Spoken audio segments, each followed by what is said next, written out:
All right, we are in the book of Esther. Esther. I keep wanting to say Exodus. It's not Exodus. We're done with Exodus. Esther. That's what happens when you get a book that starts with E, right? Both of them start with E. We're going to be in chapter 6 this evening. Esther chapter 6. Would anybody like to read? I'll open it up for anybody who wants to read.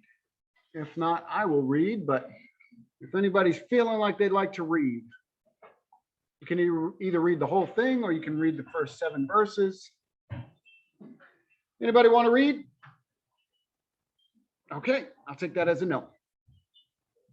Let's look at Esther chapter 6, starting in verse 1. It says, on that night, the king could not sleep, and he gave orders to bring the book of memorable deeds and chronicles, and they were read before the king.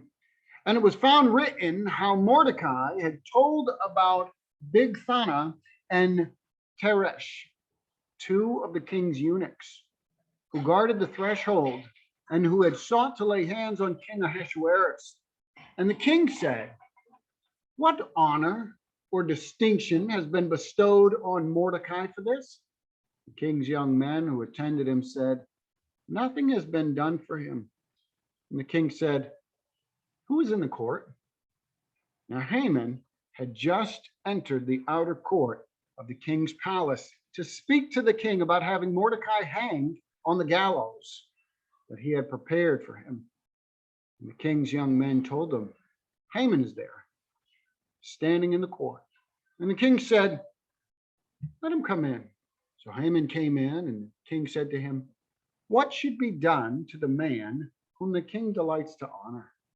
And Haman said to himself, whom would the king delight to honor more than me? And Haman said to the king, for the man whom the king delights to honor, let royal robes be brought, which the king has worn, and the horse that the king has ridden, and on whose head a royal crown is set. And let the robes and the horses be handed over to one of the king's most noble officials. Let them dress the man whom the king delights to honor, and let them lead him on the horse through the square of the city, proclaiming before him, thus shall it be done to the man whom the king delights to honor.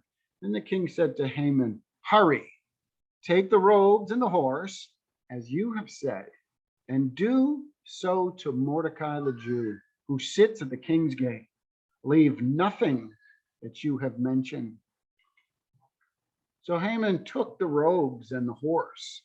He dressed Mordecai and led him through the square of the city, proclaiming before him, thus shall it be done to the man whom the king delights to honor.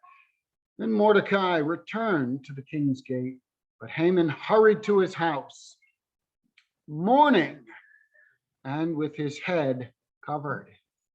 And Haman told his wife, Zeresh, and all his friends everything that had happened to him. Then his wise men and his wife Zeresh said to him, if Mordecai, before whom you have begun to fall, is of the Jewish people, you will not overcome him, but will surely fall before him. While they were yet talking with him, the king's eunuchs arrived and hurried to bring Haman to the feast that Esther had prepared. All right. So what is the problem that the king is having in verse 1? How does this chapter start out? What's going on? All right, he's got insomnia. Insomnia means what? Can't sleep. Anybody ever have that problem? I'm exhausted today because I can't get enough sleep most days. I was exhausted the other night. Went to bed, I thought early, and was up at like, was it 3? I think it was up at 3 in the morning and was up for the rest of the day. Exhausted the whole day. Can you relate? Insomnia, right? You can't get any sleep. So I think we could probably, most of us had at least one sleepless night before. Hard to sleep. So the king's having a hard time. He can't fall asleep. So what did the king do to deal with his insomnia in order to help him sleep? What does he do? He reads all about himself. Is it all about himself? It's about his reign. It's all about his reign, the things that are going on in his reign, though, right? Yeah, it's not necessarily about himself. Otherwise, he wouldn't have heard about someone else. So it's all about the different deeds, the different events. Now, he may very well be in there, but it's all about the different things that have been going on, right? So he calls somebody, wants to read about the great events that have happened. I did have a Bible teacher one time that told me that this was probably super boring stuff, kind of like you read the begats. And so beget so-and-so, beget so-and-so, to try to fall asleep. I'm not sure that that's what's going on. It sounds like these were probably pretty spectacular events, is the way I would read it. Almost like a great novel or some great events in history that you would read, something along those lines. But he wants to call, he wants to find out what's going on. So what does the king discover when the book of the Chronicles is read to him in verse 2? Somebody's been left out that needs recognition. Okay, yeah, somebody's been left out. Who's the one that's been left out? Mordecai.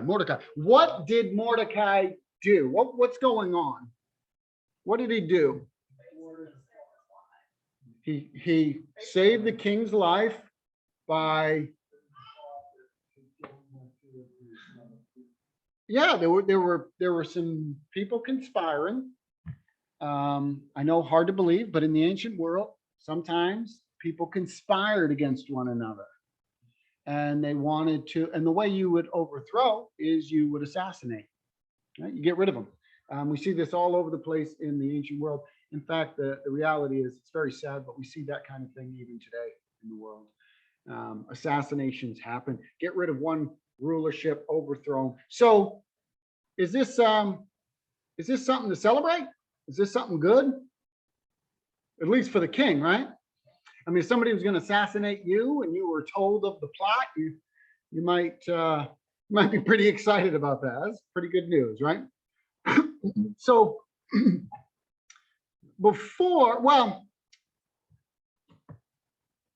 why does Haman come to see the king? Let's ask that question. Why does Haman come to see the king? And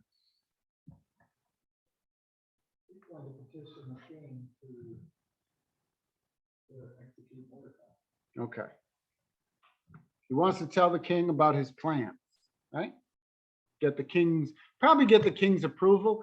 It's likely you can't just go around killing people, whoever you want, whenever you want. It seems like, because if that was the case, especially Mordecai is somebody who's in the employment of the king, right? He works for the king. I mean, unless there's some kind of rebellion or something, you just don't go around whacking the king's servants and stuff like that. You would need to get some kind of permission, it would appear. And I think all indication from what we see here in the text, even though Haman is upset and he builds a big gallows, right? He's going to hang this guy. He wants to murder Mordecai, doesn't he? But he's got to go get kind of permission. So he wants to go in and he wants to tell the king about his plans. So before he gets there, though, what does the king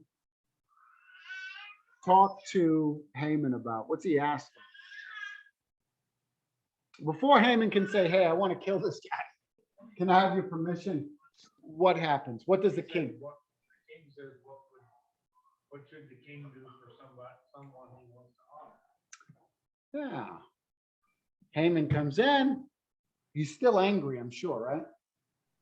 Haman is a very angry man. But he's also what? Politician, full of himself. Politician, full of himself, very prideful, right? Very arrogant, those kinds of things. So he comes in and the king asks him, what would you do? What would you do for somebody you wanted to honor? And so he doesn't get to ask his question. The king asks him a question. And How would you honor someone special? What does Haman assume? That's fair, right? I mean, Haman should think that the king is talking about him, shouldn't he? Yeah, right. He's thinking, clearly Haman's full of himself. The king says, what should I do to somebody who I want to honor and show him great respect or whatever? And Haman thinks, he's talking about me. You know, it's would we ever do something like that? Would we ever maybe assume ourselves more important? I think that's why this is funny.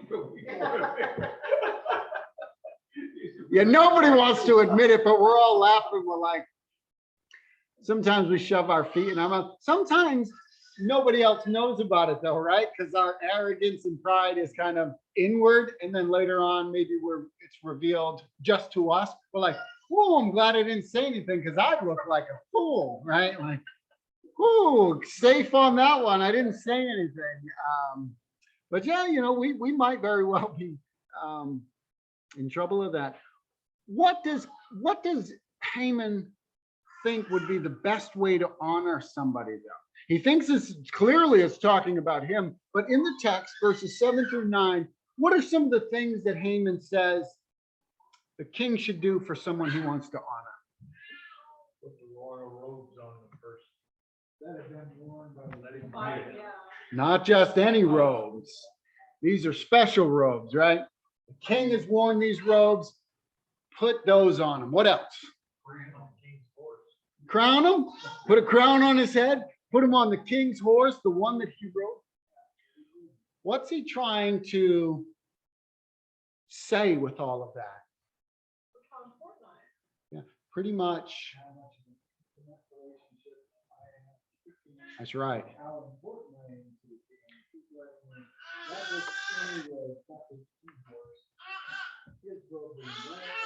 Yeah. So you know he's thinking, all right, how can I show everybody else how wonderful I am? And that's where the proclamation comes in, in case they can't pick up on just seeing it. There needs to be an announcement, right? Because there's an announcement as well. It's not just parade me through the streets and this kind of, because he's thinking it's him. Well, what you should do for me, king, is you should put a crown on my head. You should dress me in these wonderful robes that you wore and your horse that you have ridden, and proclaim to everybody, look at this wonderful guy. He's so close to the king, it's as if he is he wants to be so closely identified with the king. Everybody knows it. I'm second in command, but I'm pretty much number one. Pretty close to number one, right? That's really what he wants to show. Now, if he were to get this, we've read the text, we know, we're going to talk about it, but if he were to get this, what would that show to, let's say, somebody who didn't want to bow down to him? This would probably be a punishable offense. This is, now you're disrespecting pretty much the king. I'm coming with the king's royalty and dress and all of that. And the king has said, you must show some honor here. So maybe he's thinking, this is going to help me with what? If I'm paraded like this, what's this going to help me with? Going to be able to have a good, solid reason, a good rationale. I'm going to make a good excuse to be able to kill this guy and murder him. So parade him around, all that kind of stuff. Now, what is Haman forced to do? He comes up with this plan. What does the king say to Haman first? What does he say to him? Does he say it's a good idea? Yeah. He says, that's a great idea. Do that. That's wonderful. And then he tells him what? Hurry up. Hurry up and what? Yeah. Go honor the guy that you despise, that you want to murder. The guy who won't bow down to you is now what? Lifted? Oh, even above him. And I would really like to know a little bit more what happened between this part and this part. Because it just says, so he went and did it, but I'd like to know, at the moment that you said that, I mean, I can just imagine. Well, put yourself there. I think you can come up with a pretty solid, think about it. Haman thinks this is all about him. Life is revolving around Haman. The king says, I want to honor someone special. Haman thinks, that's me. I'm the guy. Wonderful. He wants my advice. He wants to know what to do. Okay, well, what I would love is for everybody to see me in light of the king, pretty much as the king. That'd be great. I'd love to see that. So he comes up with this whole elaborate thing. And then, of course, he gets the shock. The shock is, hurry up and do this for Mordecai. You could put yourself in that position, couldn't you? All of a sudden, the person you hate the most. You want to go down? Yeah. That one goes down. This one. And that one goes up. Here we go. The person you hate the most, the person you despise, the person who won't bow down to you is now, there was a disconnect in his mind for a second anyways. Like, did I just hear him say Mordecai? You almost wonder if he would have said, what? Say it again. What did you say? You ever do that? Like, wait. I know I didn't just hear that, right? Say it again. Say it again. Tell me again. What did you say? Oh, Mordecai. Okay. So he's angry, but what has he done? He's locked himself in a position that he can't get out of. Because what do you think would happen if he didn't follow the king's orders? I think the king would be a little bit upset. Yeah, punishable offense. What did the king do to his wife? Back in the beginning of the book of Esther. He banished her. Yeah, she wasn't doing what he wanted. He got angry and banished her. This guy's not married to the king. This guy is probably, he's going to be in jail or he's got off with his head or something, right? You are not going to, right? You're not going to disrespect me. So it's likely that he's doing this. And of course, he does it with a smile on his face, doesn't he? No. Well, I don't think he's smiling. I don't think Haman is smiling about this, right? the closeness with putting the robe on Mordecai. I'm just thinking about going through the motions of that. You gotta get up close to the person. That had to be awkward. The guy you hate, who knows that there's problems, you got to dress him in royalty and parade him around. The whole thing is just dripping with, he despises this. Haman is fuming. He is upset about this. Yeah. Go ahead.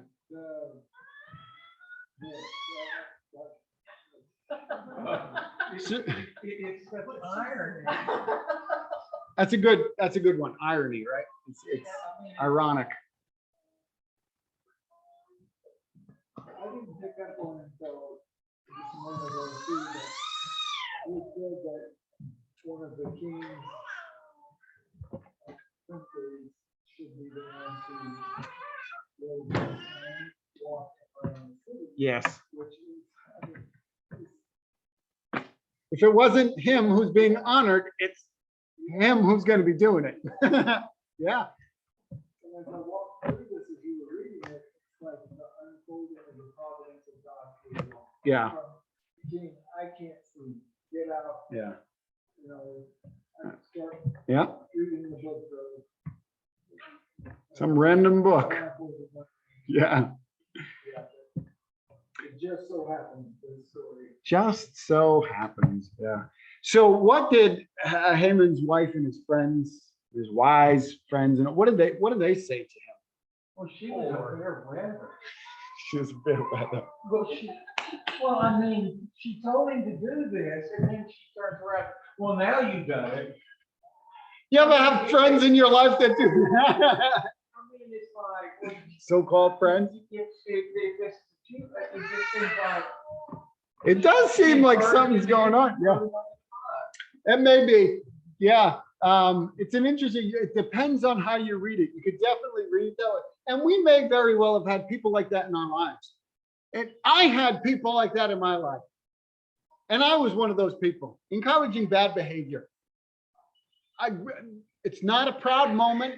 Growing up, people encouraged me to do bad things. I encouraged them. And then they would step back as I'm getting my face punched in and be like, well, you blew it. You guys all egged me on, said I should do it, right? And now I'm getting the consequences of all this. So you could definitely read it that way.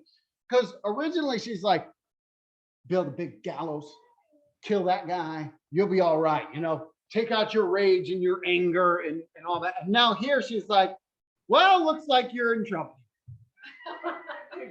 She's kind of like Job's wife. Just kill yourself. I mean, Yeah, you're in trouble. And sorry for you, buddy. It doesn't look like you're going to win this. So, I mean, there could be some distancing. Like, this is bad. You built a big thing up here. Everybody sees that. It was not a little gallows, right? Now you're honoring the guy you wanted to murder. The king made you do it. Sorry, buddy, you're on your own. We'll see you later. It kind of sounds like that might be what's going on there. Like, you can't win now, you're in trouble. So the ones who had previously encouraged him in his anger, in his rage to build the gallows, plan to murder, are now at least seemingly abandoning the guy, right? And there might be some wisdom in there. There might be a little bit of wisdom. You could see like, man, we thought you might get away with this, but it doesn't look good for you anymore. It looks bad. Looks bad. So here's where Tim was kind of going. So if I can get this to go. Yeah. All right. So how do we see God at work in the lives of these people? Tim kind of started us off, but what's going on here? How do we see God moving? Do we ever hear about God specifically? It's a very interesting book. God is never directly pointed out or discussed. This would be what we would consider everyday life. There's no miracles. You don't see the parting of the Red Sea. You don't see, this would be our life. If we lived in the ancient, this would just be everyday life. Do you go to work? Do you have people that hate you? Hopefully we don't hate anybody, but maybe there are people that irritate us. Or you can see all this kind of bickering, backfighting, and jockeying for position. Is that happening in jobs where people jockey for position, backbite, and try to tell lies and even try to get people fired or whatnot? That happens in life. It's a very day-to-day life kind of book. But how do we see God working in this behind the scenes? This is the providence of God. How do we see him working? He has a plan. God has a plan. Absolutely. That's important. Is that important for us to recognize? God's got a plan. That's important. He has a plan for us too. Absolutely. There's a plan for us. What else? How else do we see God working? You'd kind of be blind if you couldn't see the hand of God, right? In this whole story. Basically, it's all about, when it comes down to it, saving God's people. Saving God's people. Absolutely. So God's elect, his elect people, the nation of Israel, the people of God, are going to be saved.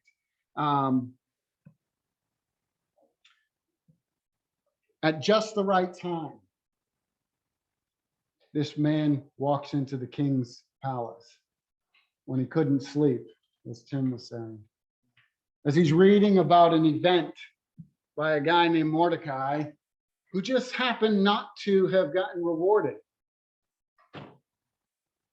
It all is fitting together just a little too good for it to be just random happenstance, right? The providence of God is working through this whole thing. So here's a question. In what way does this story encourage us to do what's right, even when we don't see immediate rewards? Because Mordecai was living a right life, wasn't he? Seems to be an upright, standing guy. He's, seems honorable, all that. He's taking his job seriously, seems to be doing the right thing. Even Esther, doing the right things, all those kinds of things like that. And yet it looks bad, doesn't it? It looks bad for Mordecai. Yeah, it does. They're going to murder him and everybody else. It's bad for Esther because she's a Jew as well. She probably won't escape. And then it looks bad for the people of God, the rest of them. It looks bad. And yet, how does this story help us, encourage us to do what's right, regardless of whether we see immediate results or not? You do what's right, God will eventually take care of the wrong things. Yeah, Happening in the world. absolutely. Absolutely. Of course. Stay on course. I like that. Yeah. We should be able to look at the book of Esther and say, we're like Esther in the sense that our lives are non-miraculous. We don't see the parting of the Red Sea. We don't see that, but neither did she. Mordecai didn't see this. Mordecai didn't understand how it was all going to work out, did he? He didn't. He knew it was going to work out. He was going to continue on the right path, but he didn't know how it was going to work out. We often don't know how it's going to work out. All we're called to do is live our lives for God, be obedient, trust and obey, even when it's difficult, even when it's hard. So we can learn, stay the course. I like that. Stay the course, keep the faith, continue to press on, because we will be rewarded in this life or the next. God is going to right all the wrongs, isn't he? Either in this life or in the next. God's going to take care of it. The scriptures say, vengeance belongs to the Lord. We don't have to get worried about that. We don't have to become like Haman, trying to right supposed wrongs that we see in the world. We simply allow God to work in the midst of all of it, and we live lives that are honoring to him. So, how did Haman's pride influence the events of this story? A haughty spirit before a fall. Yeah, it's a very simple proverb, but it's a proverb for a reason, right? Because it's true. What are some of the consequences? What are some of the consequences of pride? Both in this story as well, just in general. What are some of the consequences? You could look like a fool. As you said earlier, it can blind us to the whole picture of that. Absolutely, can blind us. Can Christians ever get to the point where they become prideful and arrogant? Oh, yes. Can Christians ever get to the point where they become like Jonah? You're not worthy of the gospel. Lord, we've got it all. You got to figure it out. I'm always right. That's right. I've been following God my whole life. I've got it figured out. That's right. And if you don't agree with me, you don't agree with God. You don't believe the Bible, right? Those kinds of things. We'd be very arrogant, prideful. And that. But we can also get to the point where we start to pick and choose who's worthy of the gospel. Well, that person's not worthy of the gospel. I'm not going to tell them about Jesus. I'm not going to, they can't come here, right? That's more a good example right there. We don't want you coming in here looking like that. You can't look like that. You can't smell like that. Can't act like that.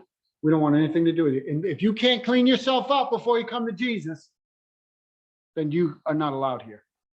And we'll say that either in word or What is your action? in our actions. Look at all these cigarette butts on the parking lot. Yeah, Oh, yeah. Or the evil stares. Or the turning around and not, completely ignoring. The ignoring. There's a lot of ways.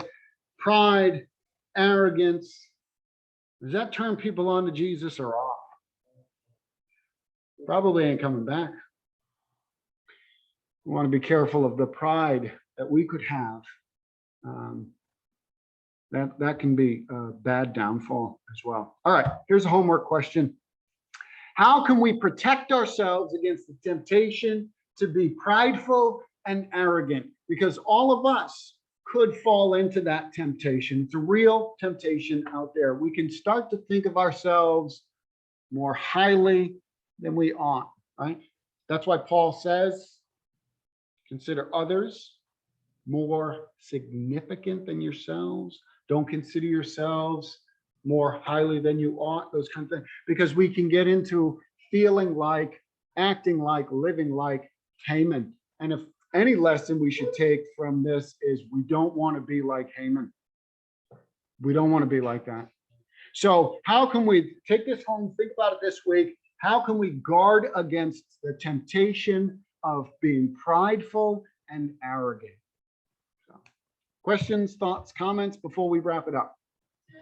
I'm assuming now that the king did not know, Mordecai and Esther.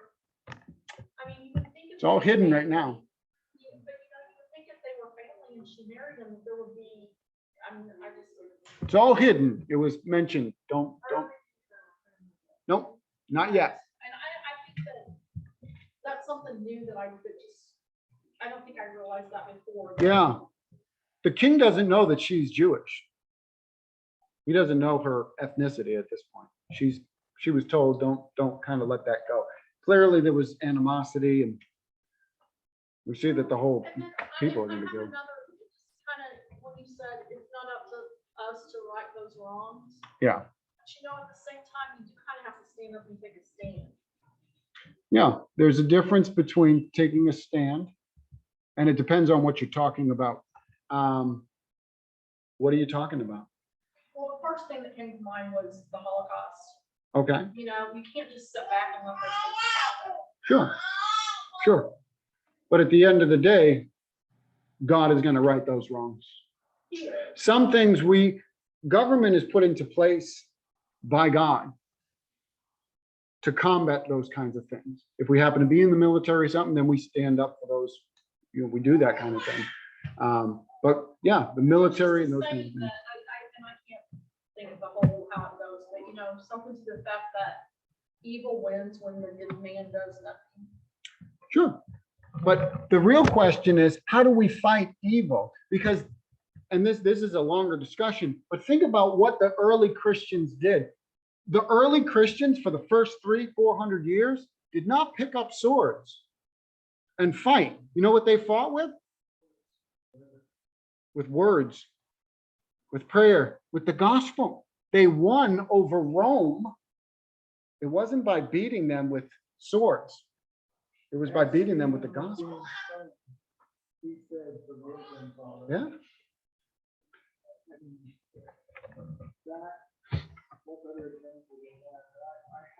Yeah. And that's to take nothing away from law and government and military and all that stuff. But the way we stand up ought to be with the gospel, proclaiming the gospel. The way we change this world is through the gospel. That's the weapon that we have. That's what God has called us to do. So if we want to be like the first Christians, for the first 300 years, they didn't pick up weapons. They proclaimed the gospel. And they were willing to die for the gospel. They didn't fight their way out of martyrdom. They did not. Killed the Christians.